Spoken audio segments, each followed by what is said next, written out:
이 시간 우리 함께 말씀을 보실 때 에베소서 5장 22절부터 33절까지 말씀을 함께 보도록 하겠습니다. 지금 에베소서 순서에 따라서 우리가 계속해서 연속 강의를 해나가고 있는데 오늘은 에베소서 5장 22절부터 33절까지입니다.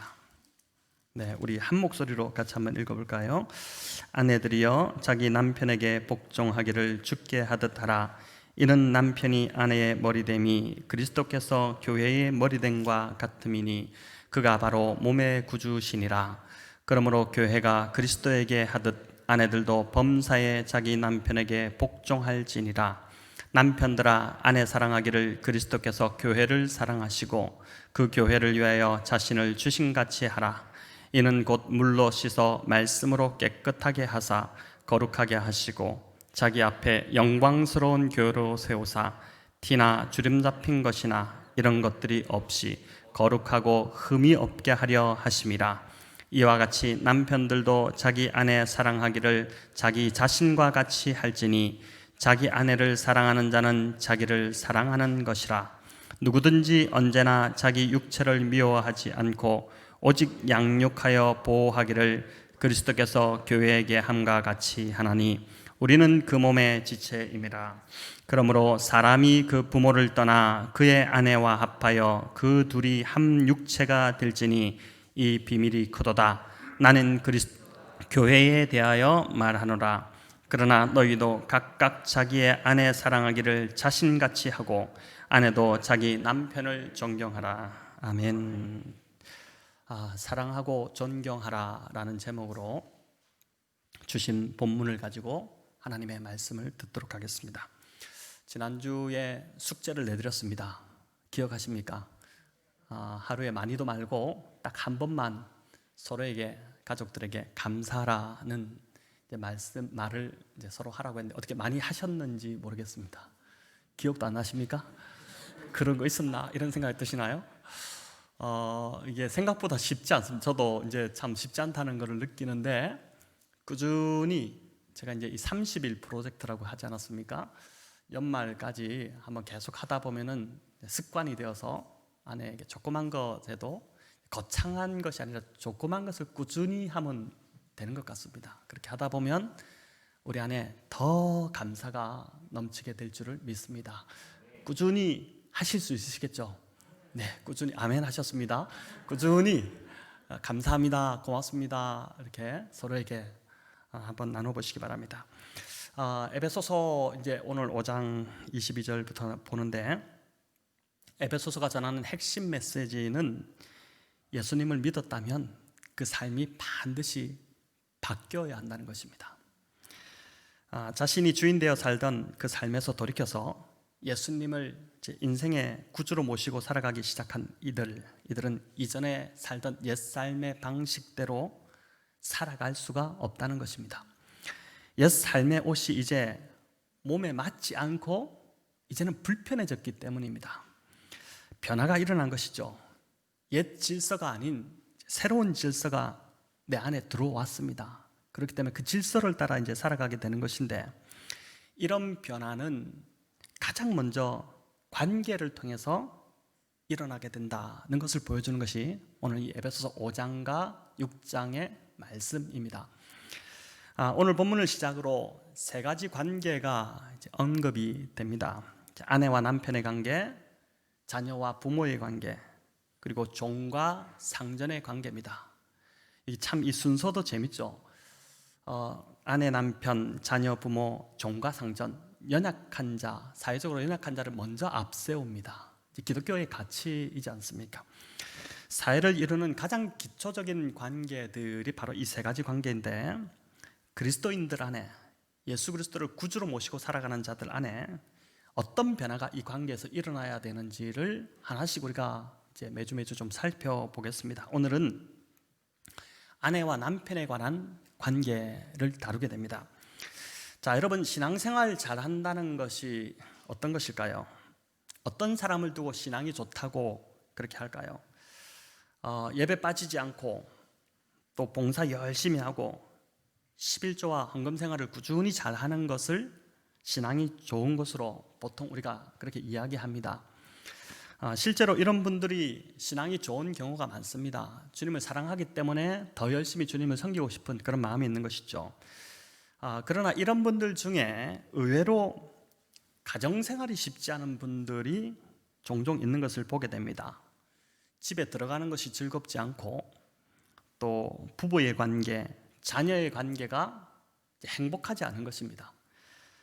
목회적 접근이 가장 필요하면서도 가장 잘 안 되는 영역이 어디냐면 바로 이 가정입니다.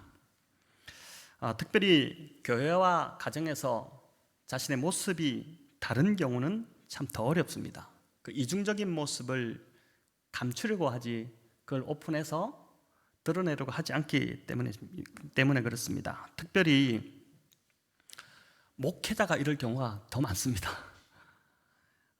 제가 이런 자로 굳어지지 않도록 저희 가정을 위해서 좀 더 기도해 주시길 바라고, 목회자의 삶이 더 투명한 삶이 될 수 있도록, 앞뒤가 다르지 않는 삶이 될 수 있도록 공동체가 함께 힘써야 할 것 같습니다. 디모데전서 3장에 보면 이제 직분자를 교회에서 선출하는 기준을 제시를 합니다. 이런 사람을 교회의 리더로 뽑아라, 지도자로 뽑아라, 이렇게 하는데 감독과 집사의 직분을 자격을 언급을 합니다. 감독은 이제 오늘날 목회자로 보면 되고, 여기 이제 집사는 교회를 섬기는 이런저런 여러 직분들이라고 할 수 있습니다. 그런데 감독과 집사를 뽑는 기준에서 가장 우선적인 게 뭔가를 이렇게 보니까 뭐겠습니까, 여러분? 가정에서 잘하는지가 첫 번째 조건입니다. 제가 디모데전서 성경 읽기를 하다가 메시지 성경으로 이 부분을 쭉 읽다가 저도 참 이게 새롭게 좀 다가오게 된 것인데, 우리 화면으로 같이 한번 읽어볼까요? 먼저 감독에 대한 기준입니다. 지도자는 평판이 좋으며 아내에게 헌신하며 자녀들을 세심히 돌보며 자녀들의 존경을 받는 사람이 되어야 합니다. 자기 일조차 제대로 처리하지 못하는 사람이 어떻게 하나님의 교회를 돌볼 수 있겠습니까? 자, 여러분, 여기 보면 이게 가정에 대한 이야기를 제일 많이 합니다. 감독, 목회자로 세워지는 사람, 그 사람 가정 제대로 못 돌보면 자격 없다, 이 이야기를 하는 것입니다. 또 집사에 대한 기준인데 같이 읽어볼까요? 교회에서 섬기는 이들은 배우자에게 헌신하며 자녀들을 세심히 돌보며 부지런히 자기 일을 살피는 사람이어야 합니다. 자, 바울이 제시하는 이 직분의 기준이 결코 막 위대하거나 거창하지 않습니다. 그러나 매우 핵심을 찌릅니다. 직분자는 교회를 세우고 하나님 나라를 세워나가는 자들인데, 하나님 나라가 가정에서부터 세워지지 않는데 무슨 하나님 나라를 확장한다고 하느냐, 그걸 강조한다는 것이 앞뒤가 맞지 않는 소리라는 것입니다. 천국은 내가 지금 있는 이곳에서부터, 즉 가정과 교회에서부터 천국을 맛보아야 하는 것이죠. 천국을 누려야 하는 것입니다. 그래야 우리가 세상으로 나아가서 그 천국을 전할 수 있는 것이죠. 가정에서 지옥을 살고 있는데 어떻게 세상에 나가서 하나님 나라를 이야기하고 천국을 이야기할 수 있겠습니까? 성경을 보면 하나님께서 친히 직접 만드신 기관이 두 개입니다. 가정과 교회입니다. 창조사역의 정점으로 아담과 하와를 만드신 후에 그들을 통해서 무엇을 만드셨습니까? 가정을 만드셨습니다. 또 구속사역의 정점이 바로 예수님의 십자가인데, 그 십자가를 통해서 에베소서 2장에서 우리가 살펴보았듯이 이제 십자가로 원수되었던 유대인과 이방인을 하나로 만드사 뭐를 세우셨습니까? 교회를 세우신 것입니다. 그러니까 창조사역의 정점으로 가정을 하나님께서 만드셨고, 구속사역의 정점으로 교회를 세우신 것입니다. 자, 이를 볼 때 교회와 가정은 긴밀히 연결되어 있다는 것을 보게 됩니다. 교회 생활이 행복하면 가정도 행복해집니다. 교회를 통해 하나님과 관계가 회복되었기 때문에 자연스럽게 가족과의 관계, 부부의 관계, 자녀와의 관계도 회복이 일어나게 된다는 것입니다. 그래서 오늘 본문에서 보니까 남편과 아내의 관계, 또 아내와 남편의 관계, 이 모든 관계를 그리스도와 교회의 관계에 비유하는 것입니다.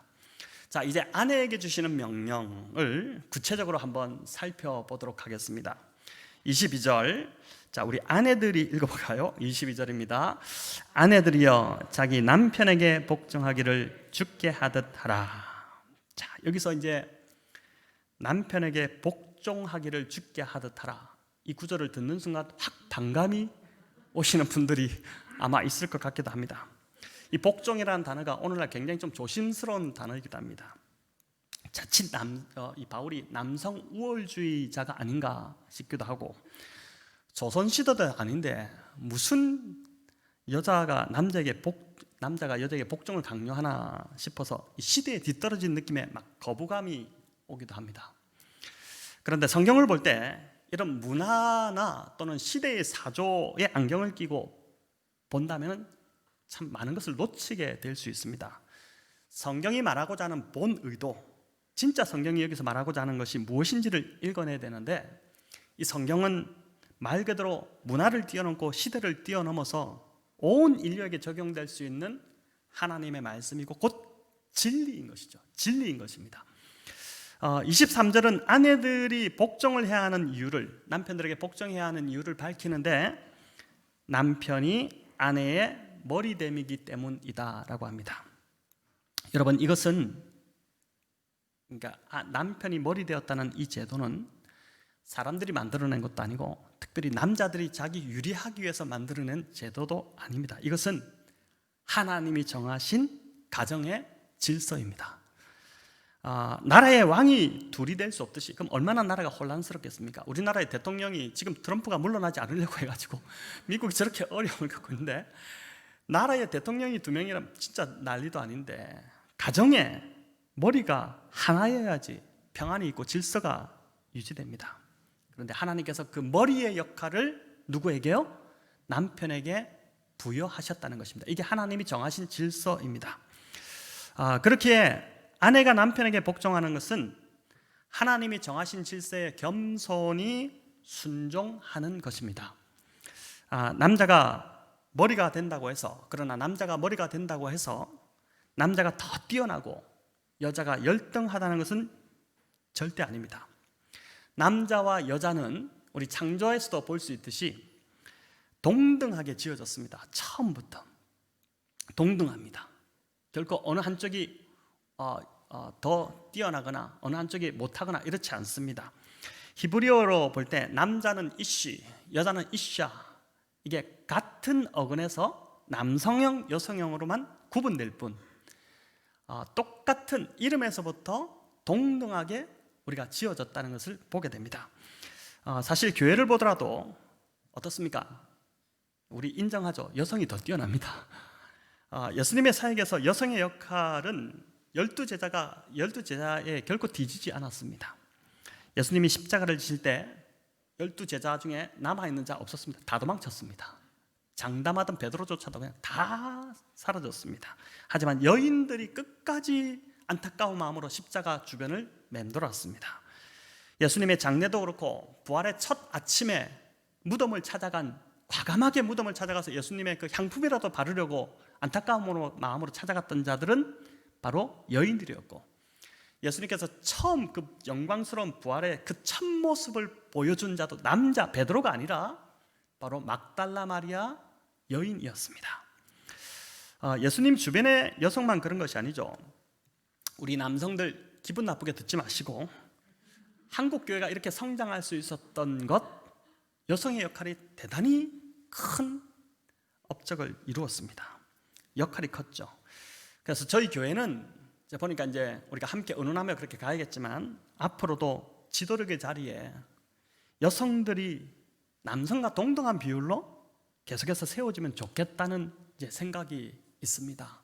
너무나도 좋은, 하나님 주신 참 이 좋은 역할을 할 수 있는 여성의 그 역할들을 배제할 이유가 없는 것이죠. 그러나 남편이 머리라고 해서 마음대로 아내를 주관하라는 의미가 결코 아닙니다. 머리는 다른 말로 어떻게 바꿀 수 있냐면 지도력 또는 지도자로 바꿀 수 있습니다. 지배자가 아니라 지도자입니다. 지배자가 지배하는 것이 아니라 바르게 지도하는 것입니다. 힘으로 군림하는 것이 아니라 겸손하게 낮은 자리에서 섬기는 것입니다.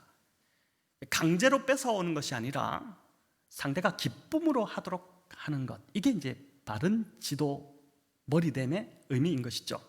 주님이 마지막 만찬의 자리에서 어떻게 하셨습니까? 스승으로서 제자들의 발을 일일이 다 씻겨주셨습니다. 그렇게 낮아져 섬기는 자리, 그 자리가 바로 주님이 본으로 보여주신 참된 지도자의 자리, 머리의 자리이고 또한 남편의 머리됨의 의미라는 것입니다. 이렇게 될 때 아내는 어떻게 됩니까? 자연스럽게 남편을 사랑하게 되고 복종하고 싶은 마음이 들기 시작할 것입니다. 신뢰가 생기고 남편을 따르고 싶은 마음이 생기는 것입니다.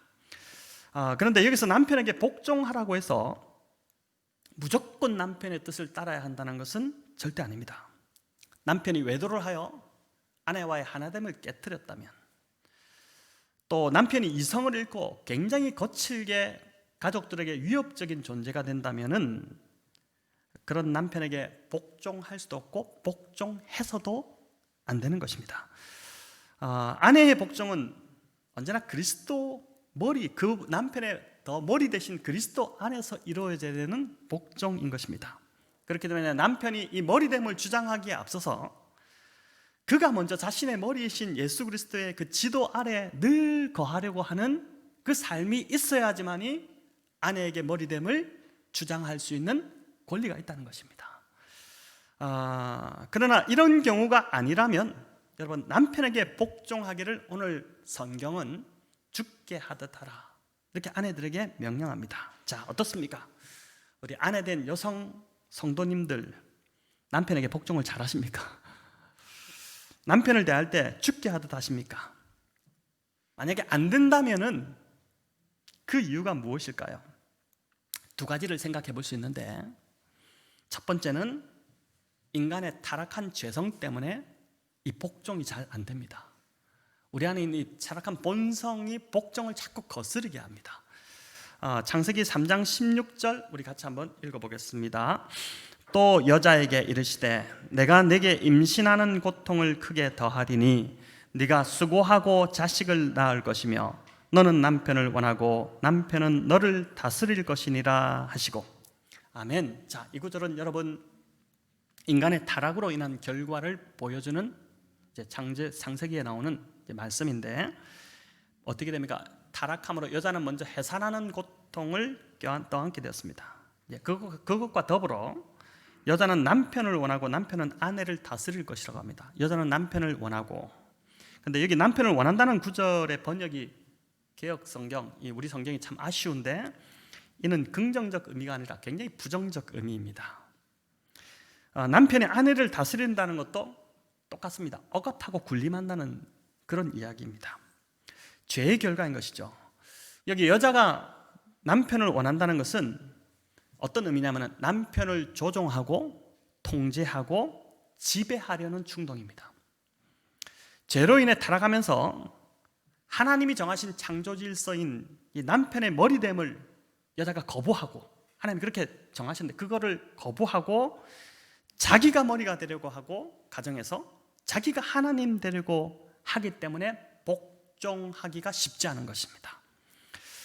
그래서 남편이 그리 존경스럽지 않고, 때로 인생을 살다 보면 벌이가 시원치 않을 때도 올 텐데, 또 남편의 역할을 잘 못한다 하더라도 남편 흉보고 깎아내리기보다 남편을 머리로 인정하고 그의 말에 복종하는 그 아내가 진짜 내면의 힘이 강한 여성인 것입니다. 왜 그렇습니까? 남편에게 복종을 거부하는 이 죄된 마음을 하나님의 은혜로 정복했기 때문에 그 여인이 진짜 강한 여인인 것이죠. 남편에게 복종이 안 되는 또 한 가지 이유, 첫 번째 이유는 이제 우리 안에 있는 죄된 본성 때문이고, 타락한 본성 때문이고, 또 하나 이유는 남편이 믿음지 않기 때문입니다. 남편 말에 따르다가 낭패를 본 적이 많았기 때문입니다. 그래서 자꾸 아내가 결정하려고 하고, 아내가 가정에서 주도권을 잡으려고 합니다. 여러분, 오늘 이 말씀을 우리가 참 잘 듣고 이걸 좀 우리 삶에 적용해야 되는데, 붙잡아야 되는데, 아내가 남편에게 복종하기보다 남편 보고 아내에게 복종하라고 강요합니다. 성경을 역행하고 있는 것이죠.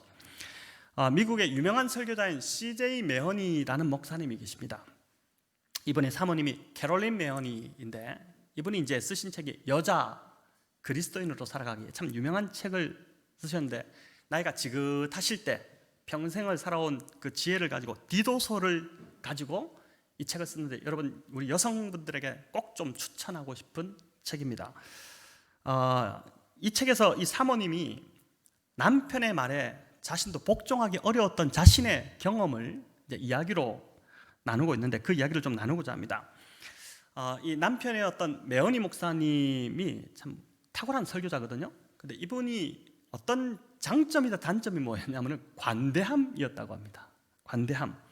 이 사람들에게 아낌없이 베풀고 뜻밖의 선물을 주는 일을 참 많이 즐겼던 것입니다. 그런데 사모님이 볼 때는 너무 과하다, 아무리 목사라도 왜 저렇게 하나, 이런 생각이 들었던 것이죠. 그날도 동네 식당에서 이 목사님 부부가 식사를 하고 있는데, 교인 부부가 이렇게 식당으로 들어와서 목사님 부부가 식사하고 있는 것을 보고 이제 알아보고 와서 인사를 나눈 것입니다. 그러자 목사님이 대뜸 이제 이 부부에게 뭘 하냐면은 식사비를 내가 내줄게요, 이렇게 한 것입니다.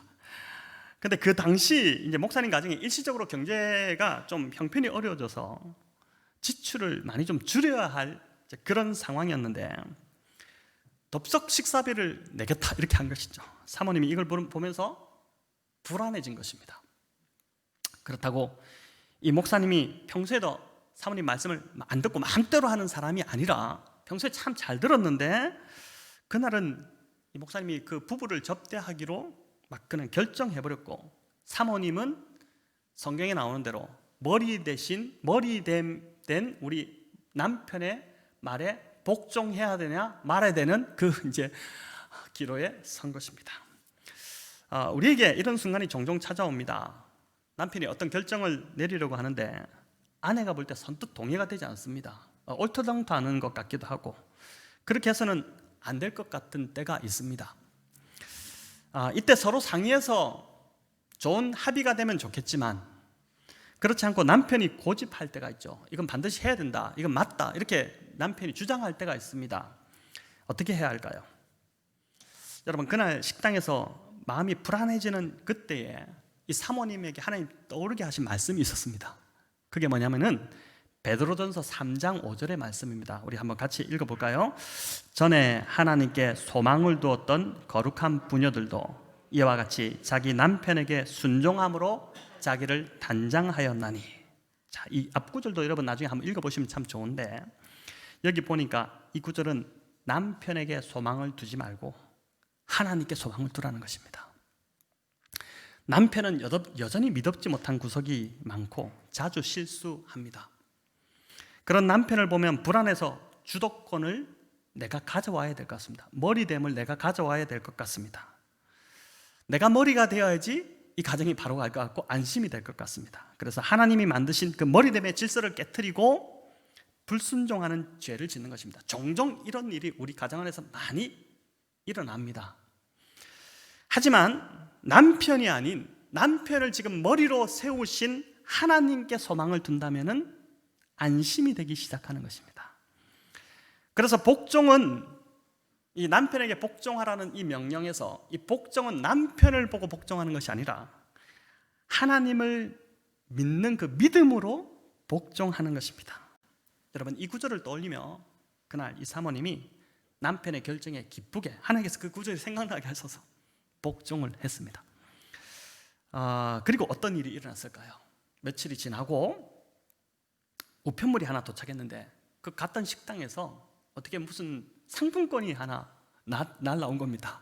식사할 수 있는 상품권이 날라와서 이거 이제 돈을 그 지불한 만큼의 또 식사를 할 수 있는 기회가 생긴 것이죠. 참 얼마나 기뻤겠습니까? 그래서 이제 그 상품권을 가지고 식사를 하러 갔는데, 식사를 다 하고 나서 이제 그 상품권을 이렇게 내밀면서 계산을 하려고 하는데, 그 계산하는 분이 뭐라고 하냐면은 이거 안 내셔도 됩니다. 이미 누군가가 지금 오늘 식사비를 냈습니다. 이렇게 이야기하더랍니다.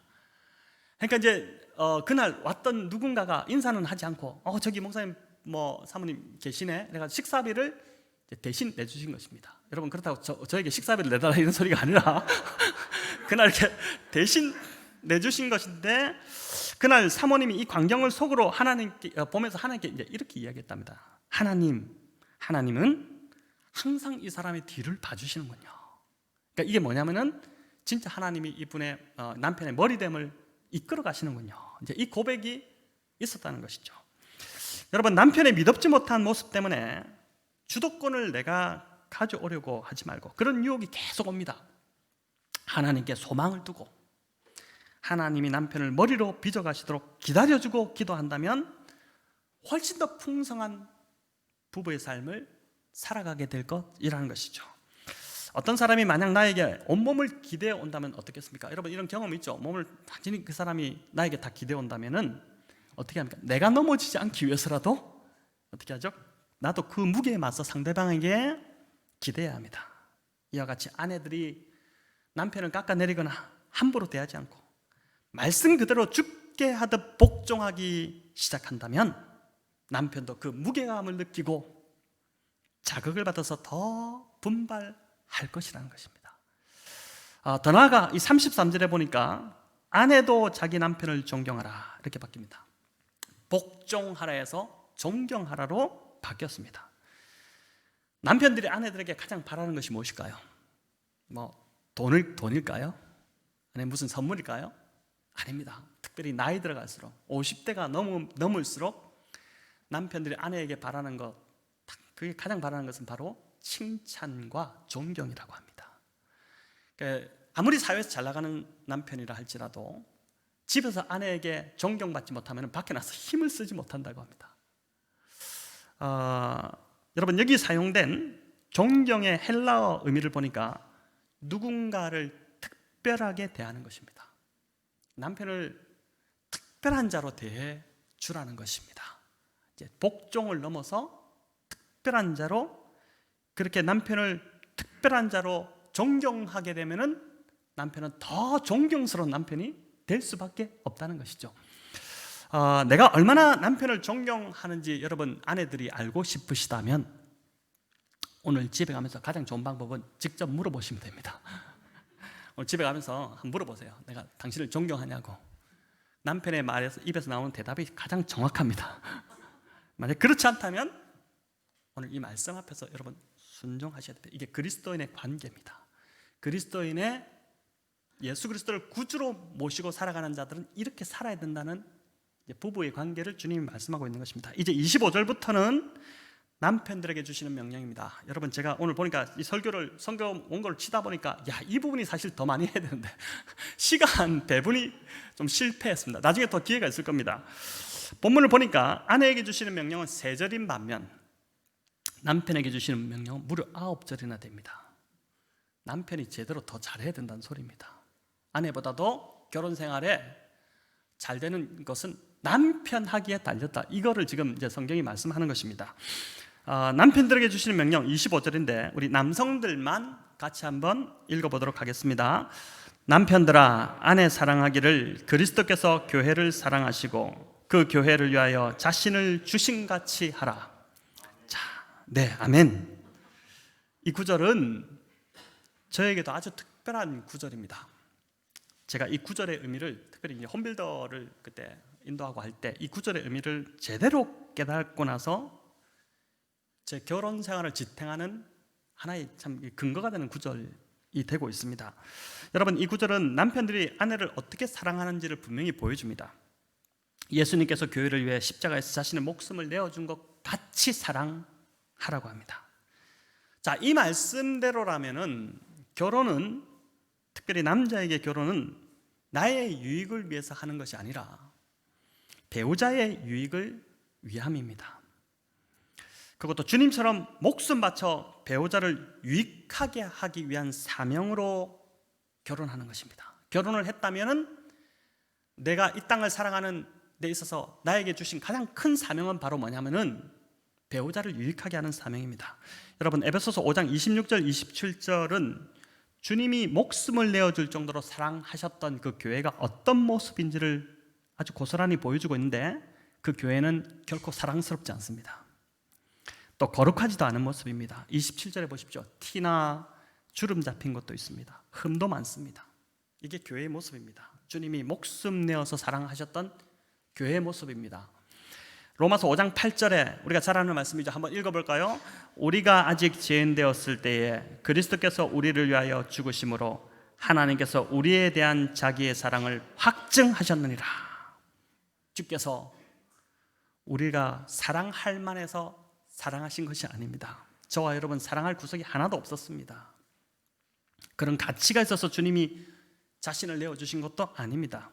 우리가 아직 죄인 되었을 때 그리스도께서 우리를 위해 죽으신 것이죠. 예수님은 교회가 더럽고 흠이 있다고 해서 포기하거나 버리지 않으셨습니다. 오히려 있는 모습 그대로 받아들여 뭐라고 합니까? 물로 씻고 또 말씀으로 거룩하게 하셨습니다.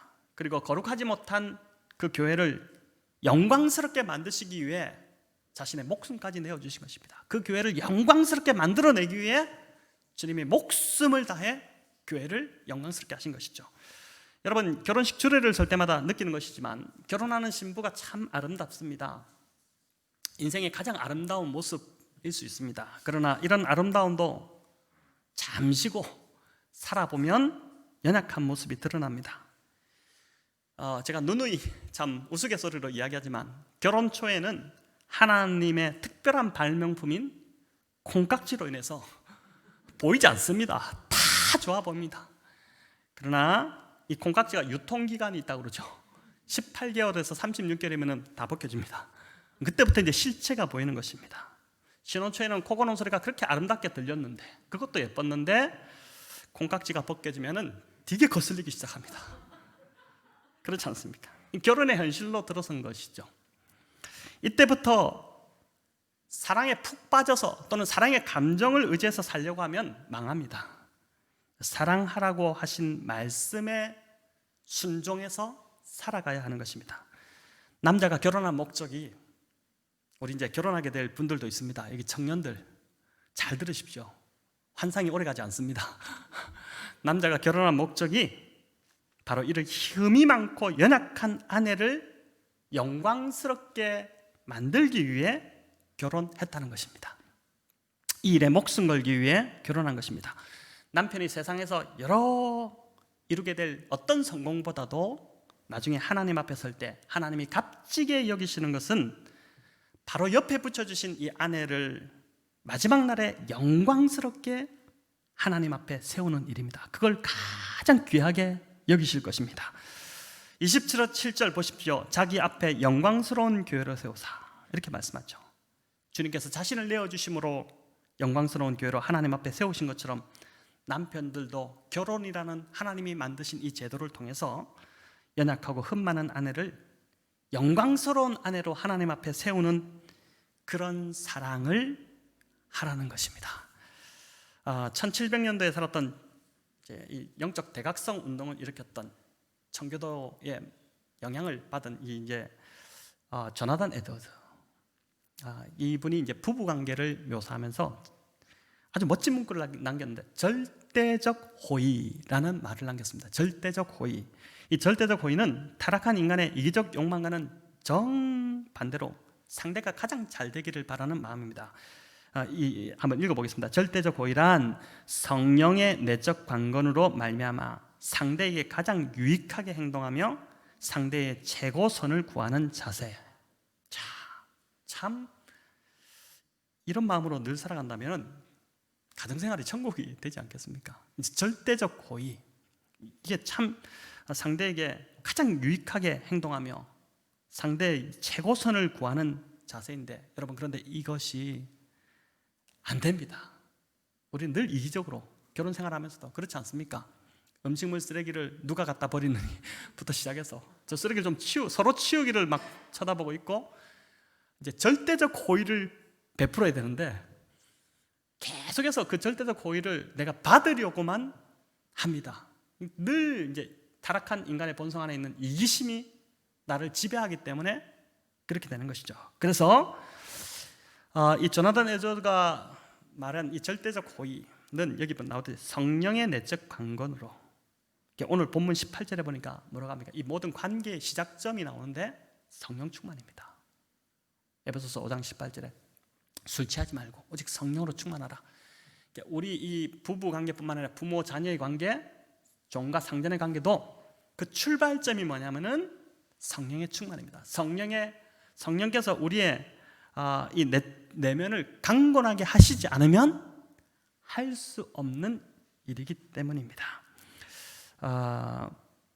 예수님을 구주로 믿고 성령이 내주하시는 사람들은 반드시 변하고 사람들을 대하는 데 있어서도 관계에서 변화가 와야지 정상입니다. 지금 성령님이 내 안에 계시다면은 여러분 반드시 변화가 오기 시작합니다. 오늘 이 특별히 처음 주시는 이 부부의 관계, 이 원리를 잘 기억하시면서 죽게 하듯 오늘부터 남편에게 더 복종 잘 하시고, 또 남편들은 그리스도께서 교회를 사랑하신 것 같이 아내들을 그런 마음으로 정말 사랑함으로 복된 가정을 만들어 가시는, 또 그 가정을 통해 우리 주변에 더 아름다운 영향력을 끼쳐 가시는 복된 성도님들 다 되시기를 우리 주님의 이름으로 축원합니다.